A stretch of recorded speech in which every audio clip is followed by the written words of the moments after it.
Number 8, the revenge bedtime procrastination cycle. You spent all day doing things for other people, answering emails, attending meetings, pretending to care about Greg's weekend plans. So now it's midnight and you're finally claiming your time by binge watching a show you don't even like that much. You call it self-care. Sleep scientists call it voluntarily destroying your circadian rhythm out of spite. Here's the brutal truth. Staying up late to reclaim personal time feels like freedom, but you're actually punishing tomorrow's version of yourself. Your body doesn't care about your need for autonomy. It cares about the fact that you're depriving it of the restorative sleep cycles it needs to function. When you sacrifice sleep for what you think is me time, you're trading short-term satisfaction for long-term cognitive decline, weakened immunity, and a personality that makes people avoid you at the coffee machine. The irony is savage. You're so desperate to care for yourself that you're actively harming yourself. Real self-care would be setting boundaries during the day so you don't feel like a hostage to your own schedule. Go to bed. Your Netflix queue will survive without you. Number 7. The positive vibes only tornado. You slap motivational quotes on everything, refuse to acknowledge negative emotions, and insist on staying positive no matter what dumpster fire is currently consuming your life. You think toxic positivity is self-care. Your suppressed emotions think you're an idiot. Feelings aren't optional. You can't manifest your way out of legitimate problems by pretending they don't exist. When you force yourself to be positive all the time, you're not healing, you're just emotional bypassing. You're slapping a smiley face sticker over a check engine light and hoping your brain doesn't notice it's about to explode. Psychologists confirm that suppressing negative emotions actually makes them stronger. It's like trying to hold a beach ball underwater. Eventually, it's going to shoot up and smack you in the face, probably at the worst possible moment, like during a work presentation or family dinner. Real self-care involves acknowledging that sometimes things suck, sitting with uncomfortable feelings and processing them like an actual adult instead of a Pinterest board come to life. You're allowed to feel bad. That's not negativity, that's being human. Stop gaslighting yourself with affirmations. Number 6, the overbooked calendar of wellness. You've got yoga on Monday, meditation class Tuesday, therapy Wednesday, sound bath Thursday, and a wellness retreat booked for the weekend. Your self-care routine has become a second full-time job that's stressing you out more than your actual job. Congratulations, you've weaponized relaxation. The whole point of self-care is to reduce stress, not create an Olympic training schedule for enlightenment. When you turn rest into another item on your productivity checklist, you've missed the entire point.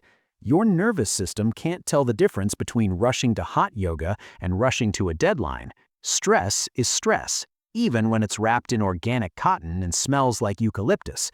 Studies show that overscheduling, even with positive activities, keeps your cortisol levels elevated.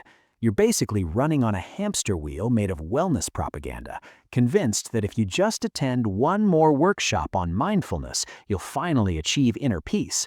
Here's a thought. Maybe actual self-care is doing absolutely nothing. No apps, no classes, no optimization, just existing without turning it into content or progress. Your body doesn't need another structured activity. It needs you to stop. Number 5. The emotional support snack strategy. You had a bad day, so you decide a pint of ice cream, an entire pizza, or a family-sized bag of chips is exactly what you need to feel better. You call it treating yourself. Your body calls it a blood sugar roller coaster followed by a guilt spiral. Look, food is not therapy. Comfort eating might give you 10 minutes of pleasure, but it doesn't actually address whatever made you feel bad in the first place. When you use food to numb emotions, you're creating a cycle where you feel terrible, eat to feel better, feel worse about eating, and then eat more to deal with that feeling. It's like trying to put out a fire with gasoline-soaked blankets. Nutritionists and psychologists agree that emotional eating is a coping mechanism, not self-care. You're not honoring your feelings, you're burying them under cheese and regret. The physical discomfort from overeating just adds another layer of misery to whatever you are already dealing with. Real self-care would be identifying why you're upset and addressing that instead of medicating with food. By all means, enjoy your snacks, but if you're eating an entire cake because your boss was rude, you're not caring for yourself, you're avoiding yourself. There's a difference. Number 4. The social media detox announcement tour. You post a long caption about how you're taking a break from social media for your mental health, complete with sunset photos and deep reflections about being present. Then you check the post 47 times in the next hour to see how many likes it got.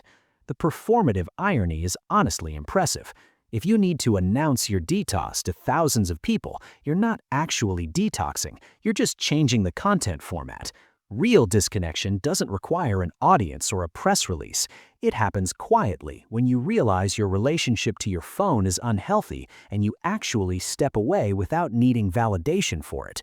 The fact that you can't leave without making it a production proves you're still addicted to the attention.